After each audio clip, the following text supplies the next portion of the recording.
Bienvenidas y bienvenidos a tu programa Ándale para que sepas. Leisuri, el día de hoy estaremos hablando del feminicidio. Así es, Azu, así que las y los invitamos para que se queden con nosotras y nosotros. ¡Comenzamos!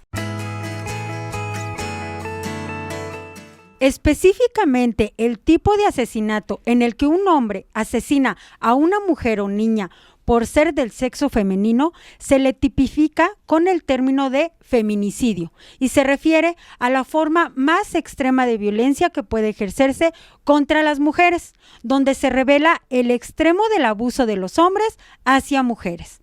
A diferencia de otras formas de homicidio, los feminicidios son consecuencia de violencia de género y también se clasifican dentro de los crímenes de odio. Tienen su origen en la desigualdad de género, es decir, en la posición de sumisión, marginalidad y riesgo en el que las mujeres se encuentran respecto de los hombres. Actualmente, sobre el término feminicidio, hay autores que afirman que es cualquier asesinato cuya víctima sea una mujer, independientemente del género de quien lo cometa o de cuáles sean sus motivaciones. Al respecto, existe un protocolo latinoamericano de investigación de las muertes violentas de mujeres por razones de género y exhorta a que todas las muertes violentas de mujeres que en principio parecerían haber sido causadas por motivos criminales, suicidio y accidentes deben analizarse con perspectiva de género. Esto para poder determinar si hubo o no razones de género en la causa de la muerte y así confirmar o descartar el motivo de esta. Pese a que existe ya la tipificación de feminicidio, pese a que existen documentos internacionales para su seguimiento y pese a que cada vez más se cometen, ¿por qué es importante de hablar, conocer e informarnos del feminicidio? Porque pese a todo esto, frecuentemente los asesinatos que se cometen contra las mujeres no son investigados, tomando en consideración que podrían tratarse de feminicidios. Conozcamos más sobre este tema. Continuamos. Mi nombre es Diana Lara. Hola, ¿qué tal? Según el Secretariado Ejecutivo del Sistema Nacional de Seguridad Pública de la Secretaría de Gobernación, en el estado de Durango, durante los 3 últimos años ha habido 32 feminicidios, distribuidos de la siguiente manera: 10 en 2019, 12 en 2020 y 10 en 2021. Es importante mencionar que no todos los homicidios de las mujeres han sido calificados como feminicidios, por lo cual el número de mujeres asesinadas aumentaría alrededor de 50, agregando las 4 que van en 2022. El delito de feminicidio fue tipificado en 2011 para enfrentar el creciente número de mujeres asesinadas en México y fue creado por la antropóloga mexicana Marcela Lagarde. Marcela Lagarde crea el término de feminicidio para traducir el término femicide, creado por Diana Roussel para referirse al crimen de odio contra las mujeres. Pero tal vez se estará preguntando ¿por qué no todos los asesinatos de mujeres son considerados feminicidios?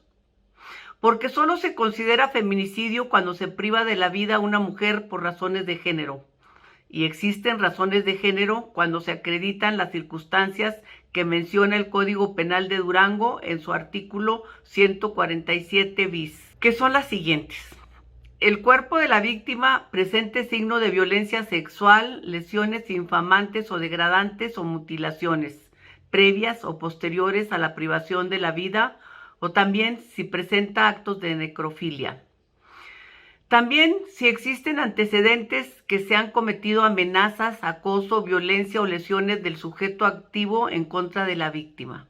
Se tipifica como feminicidio también cuando el cuerpo de la víctima se ha expuesto, depositado o arrojado en un lugar público, cuando la víctima haya sido incomunicada sin ánimo de obtención de lucro, y también que entre la víctima y el sujeto activo exista o haya existido una relación de parentesco por consanguinidad o afinidad, de matrimonio, concubinato, sociedad de convivencia, noviazgo o cualquier otra relación sentimental o afectiva entre el activo de la víctima, hubo o haya existido una relación laboral, docente u otro que implique confianza, subordinación o superioridad. Y también cuando la víctima se haya encontrado en un estado de indefensión. La clasificación es importante porque el delito de feminicidio es castigado con más severidad que un homicidio. Puede ser hasta 60 años de prisión. Y si la víctima es menor de edad, adulta mayor, embarazada o con discapacidad, se aumenta la prisión y también la multa.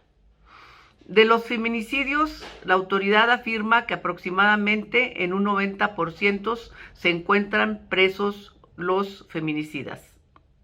Gracias, las espero y los espero la próxima semana. Somos la voz de las que ya no están. Hoy hablamos de un tema que nos despierta muchos pensamientos, emociones, y en este marco de reacciones queremos mostrar que el feminicidio es un severo problema social que golpea a México, mejor dicho, a las mujeres de México. Las que ya no están nos dejan testimonio de carencia en temas de seguridad y procuración de justicia. Obviamente, ante esto hay una reacción de las que presenciamos esta realidad tan devastadora. El impacto de estos eventos nos lleva a experimentar coraje, miedo, asco, repudio, furia, frustración y preocupación que muchas compartimos por sabernos totalmente expuestas a la violencia y en extremo a la muerte. Por supuesto, no podría quedar fuera la incertidumbre. Sí, la incertidumbre ante las instituciones responsables de procurar justicia, porque invade el terror por denunciar o señalar a personas que sientes que te aplastan con su poder y temer por un daño a tu integridad. Qué consternación saberte víctima, exponer tu intimidad y tu vulnerabilidad emocional e incluso física con las autoridades competentes y vivas en carne viva que no sucede absolutamente nada. El feminicidio nos deja con una sensación de angustia y miedo maximizadas, despertando en nosotras, sí, en ti, en mí, el temor de caminar por la calle, pensamientos delirantes que podrían hacerse realidad, mucha impotencia, pero sobre todo estados elevados de alerta que evidentemente reducen nuestra calidad de vida. Las mujeres no merecemos esto. Somos ciudadanas con derechos, con proyectos de vida. Quienes no comprenden, las y los invito a conocer las cifras de feminicidios, de violaciones, de acoso, de casos impunes y pendientes de resolver por las autoridades. La ignorancia no nos permite ver con claridad la magnitud del problema al que estamos expuestas las mujeres todos los días. Quédese con nosotras y nosotros. Yo soy Ale Bermúdez. Alrededor de 4,000 niñas y niños, según cálculos de especialistas, quedaron huérfanas y huérfanos en México solo durante la primera mitad del año 2019, después de que sus madres fueran víctimas de feminicidio. Se convierten así en las afectadas indirectas y los afectados indirectos, de un brutal crimen del que en ocasiones llegan a estar presentes. Aunque a juzgar por el abandono y falta de apoyo que denuncian por parte del Estado, bien podrían ser calificadas como víctimas invisibles. Las propias autoridades reconocen un silencio histórico en torno a la realidad de estas infancias huérfanas, que ahora tratan de enmendar con nuevas medidas después de que los asesinatos de Ingrid Escamilla y la niña Fátima Aldrete sacudieran los cimientos de un país que parece ya haber dicho basta. Quizá la mayor prueba de la invisibilidad de estas niñas y niños es que ni siquiera existe un registro oficial en México que permita conocer cuántas y cuántos son. Basándose en el número de mujeres asesinadas entre diciembre de 2018 y junio de 2019, el promedio de hijas e hijos que suelen tener el Instituto Nacional de las Mujeres y Mujeres calculó que las huérfanas y los huérfanos en este periodo podrían oscilar entre los 3.400 y los 4.245. Son niñas y niños que vienen con trauma. Sus estados de salud van mermándose y a veces dejan los estudios. No existe un plan preparatorio para ellas y ellos cuando le correspondería hacerlo al Estado. Esto lo explica María de la Luz Estrada, coordinadora del Observatorio Ciudadano Nacional del Feminicidio en México. Mi nombre es Leisuri Contreras. Continuamos. Datos interesantes sobre el feminicidio. Número 1. ¿Qué pasa en México con los feminicidios?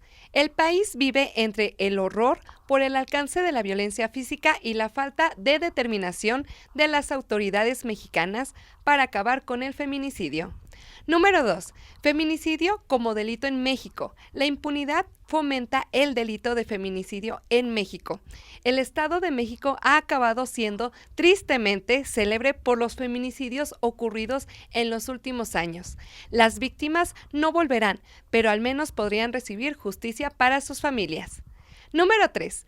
Cuando existe feminicidio en México según la legislación, el artículo 325, el delito de feminicidio, se comete cuando se priva de la vida de una mujer por razones de género en la concurrencia de las siguientes circunstancias.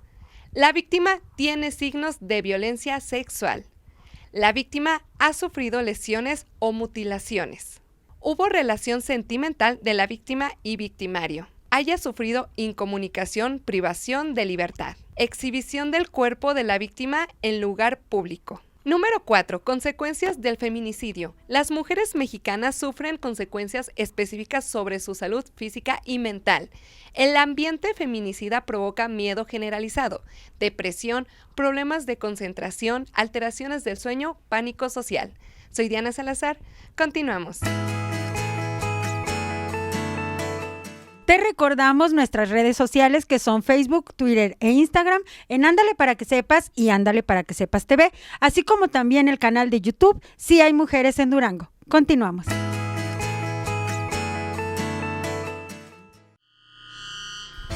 ¿Buscas opciones para continuar con tu preparación? El Instituto de Educación y Cultura Alejandría te ofrece licenciaturas y maestrías para un desarrollo integral y profesional. Con 20 años de experiencia, nuestra oferta educativa se ha convertido en una alternativa innovadora para hombres y mujeres que se apasionan por el servicio a la sociedad, además de ser la opción más accesible en Durango. Infórmate en nuestras vías de comunicación. No lo pienses más, el momento ha llegado. Únete a la manada. No te pierdas todos los lunes por Canal 10 tu programa Ándale para que sepas. En él te hablaremos de los derechos humanos y dentro de ellos tus derechos sexuales y reproductivos, los más humanos de los derechos y los menos reconocidos.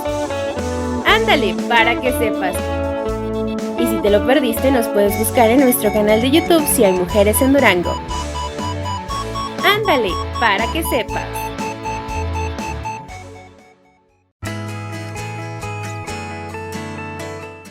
Agradecemos a nuestros patrocinadores Instituto de Educación y Cultura Alejandría, Fondo Semillas, Asociación Civil Si hay mujeres en Durango.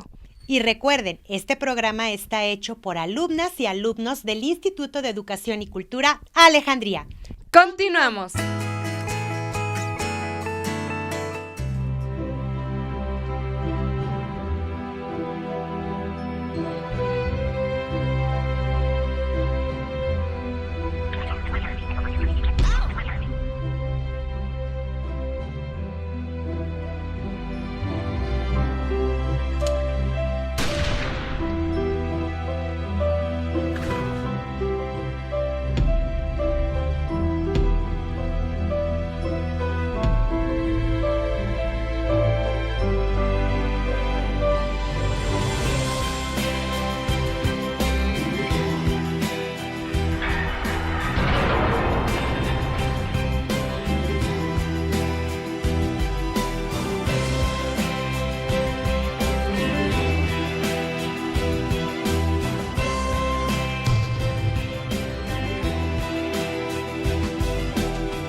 ¿Por qué existe y persiste el feminicidio?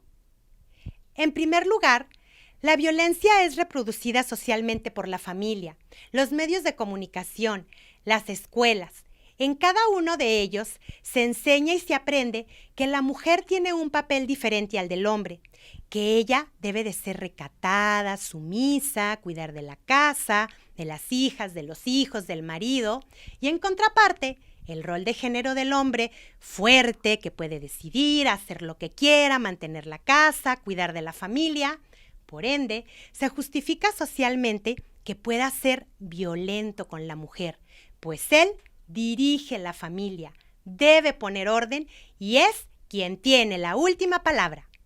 Desafortunadamente, en esta cultura patriarcal, el hombre considera que la mujer, cuando es su pareja, le pertenece. Por lo mismo, puede hacer con ella lo que quiera, golpearla sin medir consecuencias, incluso hasta llegar a causar su muerte. En segundo lugar, la violencia hacia las féminas continúa en nuestro país, pues las instituciones son laxas con ella, le permiten su existencia. De hecho, aún hay estados en donde las sanciones no son suficientemente fuertes y efectivas en contra de actos de violencia ejercidos contra la mujer. Y en otros casos, aunque existan, no se aplican. En consecuencia, los hombres saben, sí, escuchó usted bien, saben que en la mayoría de los casos no habrá sanciones ejemplares si violentan a una mujer. En este sentido, mientras las leyes y las instituciones de justicia en México no estén acordes a la realidad y no se sancione a quien ejerce violencia contra las mujeres, los hombres continuarán preservando la idea de que tienen todo el derecho de violentarlas, pues no hay límites culturales ni legales que lo impidan. ¡Cultívate! Yo soy Ale Bermúdez.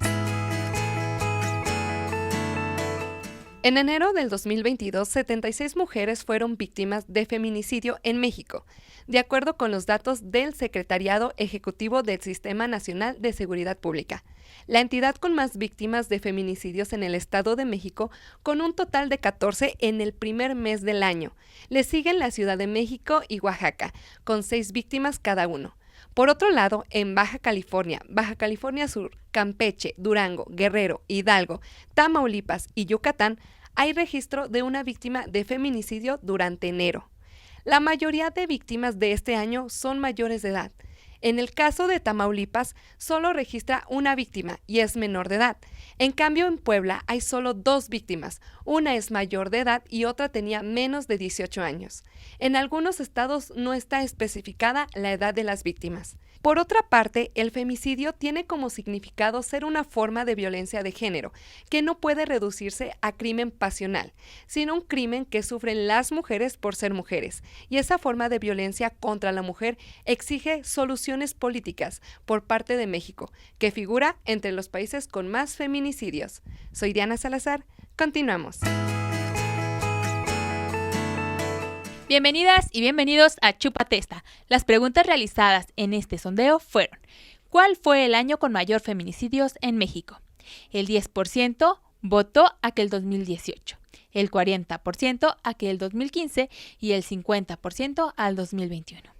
Y en efecto, el 2021 fue el año con más feminicidios en la historia de México, 1006 según el secretario ejecutivo del Sistema Nacional de Seguridad Pública. En tanto, hasta 2.747 asesinatos de mujeres se registraron como homicidios dolosos. La siguiente pregunta fue: ¿sabes cuáles son los estados con mayor feminicidio en México? El 50% dijo que sí, contra el otro 50% que contestó que no. Los estados con mayor número de feminicidios acumulados en el año 2021 fueron el Estado de México, Jalisco, Veracruz, la Ciudad de México y Nuevo León. Mi nombre es Leisuri Contreras. Las y los invito para que sigan participando en estos sondeos. Vamos a hablar de una problemática que enfrentamos las mujeres en el mundo contemporáneo, pero esto es terrible. Es la violencia cotidiana contra las mujeres, instalada en el modo de vida, en la sociedad, en las relaciones personales, próximas y distantes. Cuando yo fui a Juárez la primera vez, me cayó en las manos una joya de libro que se llama Femicide: The Politics of Women Killing. Femicidio, la política del asesinato de las mujeres. Un libro morado con mujeres de negro. Y yo veo eso y yo tenía que ir a Juárez a dar una explicación porque el tema es que aparecían mujeres en la vía pública. Aparte había otras que morían en sus casas. Y me llamaron como antropóloga y yo efectivamente tenía un respaldo teórico para decir por qué la violencia. Pero específicamente por qué mataban a mujeres en Ciudad Juárez, eso yo ya no podía decirlo porque no había hecho una investigación para saber qué pasa ahí. Y me devoré el libro. Eran 10 estudios sobre feminicidio en distintas partes del mundo, con distintos tipos de crímenes, pero que las autoras a todo eso le llamaban feminicidio.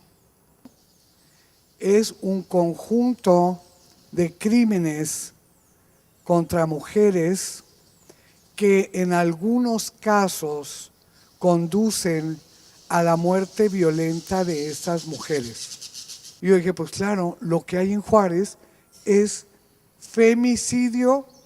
Me sonó como que no se iba a entender.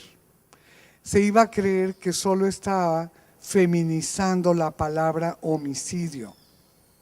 Entonces lo que hice, me tomé la libertad, porque si no te la toman, no te la dan, de ponerle feminicidio en español. Y el concepto es que se trata de crímenes de odio. A mí eso me impactó muchísimo, que se pudiera definir el crimen por esa afectividad política que es la misoginia. Y esos crímenes, dice Belém do Pará, los crímenes, las violencias contra las mujeres tienen un componente estructural de desigualdad de género. Lo de Juárez es un fenómeno, sobre todo sociopolítico, muy importante, de solidaridad con las mujeres y que ha generado discursos, ha generado organizaciones, ha generado proyectos de empoderamiento de las mujeres, de el avance de los derechos de las mujeres, de todo, de la participación política de las mujeres, para ir enfrentando la enorme desigualdad que hay entre mujeres y hombres y el uso de la violencia como mecanismo de control político de género. En esta ocasión les hablaré de Marisela Escobedo y su hija Rubí. Marisela Escobedo decidió enviar a sus hijas e hijos a Estados Unidos, a la ciudad del Paso, Texas, a seguir sus estudios. En diciembre del año 2005, Rubí, de 13 años, llegó de nuevo a Ciudad Juárez. Su mamá tenía un negocio de carpintería, mueblería y además de eso trabajaba el turno nocturno como enfermera. Un día de enero del año 2006, Marisela regresó de su turno nocturno y no vio por ningún lado a su hija Rubí. Fue y la buscó al negocio, y su empleado Sergio Barraza le dijo que había llegado un hombre alto y delgado a visitar a Rubí, que seguramente ella se había ido con él.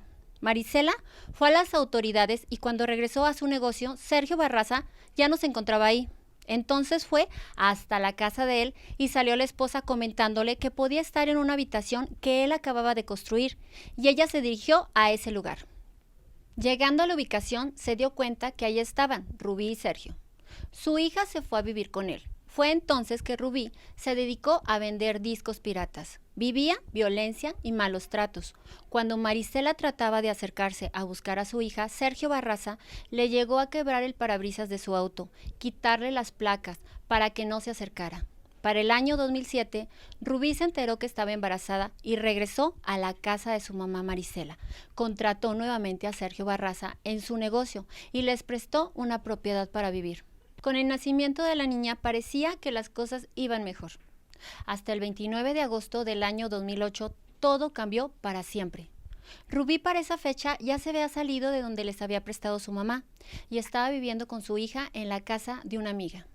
Cuando la amiga regresó ya no vio a Rubí ni a su pequeña hija. Desde ese día Sergio ya no fue a la carpintería. Luego de que pasaran varios días se presentó nuevamente y le dijo a Marisela que no se había podido presentar antes porque su padre y hermano tuvieron un accidente. Marisela lo primero que hizo fue preguntarle por su hija y nieta. Le comentó que Rubí había ido a otro estado a recoger un dinero y que su nieta la había dejado con su abuela paterna. Marisela fue a Aguascalientes, donde vivía la mamá de Sergio, y al abrir se dio cuenta que ahí estaba su nieta. Esa señora le dijo a Marisela que Rubí se había ido desde septiembre con otro hombre, que su hijo estaba muy triste y que hasta le había hecho un altar a Rubí. El día 2 de enero del año 2009, ya con toda la información que había recopilado Marisela Escobedo, decide ir a la sede del Ministerio Público, que estos le dijeron que la jovencita lo más seguro era que estaba por gusto perdida. Así que Marisela se empezó a mover con su gente cercana y comenzaron a buscar a Rubí. Tuvieron que pasar 25 días para que las autoridades aceptaran que Rubí era una persona desaparecida. Marisela publicó una recompensa monetaria y fue cuando recibió una llamada de un chico llamado Ángel Valles. Y les contó que en una ocasión se reunieron varios amigos con Sergio Barraza y que tomaron, se drogaron y aceptó que había asesinado a Rubí de un disparo en la cabeza, que después la había subido al auto de su padrastro, la había quemado y los restos que habían quedado los enterró en un lugar donde era de mucha basura. Fue ella misma quien comenzó a buscar todas las pruebas y entregárselas a la policía. Localizó a Sergio Barraza. En ese momento este sujeto ya tenía otra esposa y embarazada, también menor de edad. En la comisaría él confesó que en efecto había matado a Rubí de un disparo. Sergio Barraza dio el lugar específico donde enterró los restos. Fueron familiares y autoridades y efectivamente encontraron su osamenta, no en su totalidad, ya que también la había quemado. El juicio inició en abril del año 2010. La defensa de Sergio estaba tranquila, ya que argumentaron que no había ninguna prueba forense que ligara directamente a su cliente con la muerte de Rubí. Contra todo pronóstico, Sergio Barraza fue declarado inocente. Marisela no se quedó de brazos cruzados. El equipo de abogadas y abogados de esta ejemplar madre logró que se hiciera una sentencia de reemplazo. Unos meses después, y en esta nueva audiencia, se encontró a Sergio Barraza culpable de asesinato. Pero para ese entonces, Sergio Barraza ya no estaba en Ciudad Juárez. Marisela recorrió todo el país buscando al asesino de su hija, haciendo marchas para mover a los medios. El 16 de diciembre del año 2010, Marisela fue asesinada de un disparo en la cabeza. El crimen pasó en plena vía pública, en Chihuahua. Después del entierro de Marisela, la carpintería fue quemada. La familia de Marisela se fueron a vivir con su nieta a Estados Unidos. Se supo que en noviembre del 2012, Sergio Barraza fue abatido por el ejército mexicano. Y de esta manera, el caso de Rubí quedó cerrado. Yo soy Azucena Barrón. Seguimos. Y es así como llegamos al final de otra emisión más de tu programa Ándale para que sepas. Las y los invitamos para que sean partícipes el próximo lunes en punto de la 1 de la tarde por Canal 10. ¡Hasta la próxima!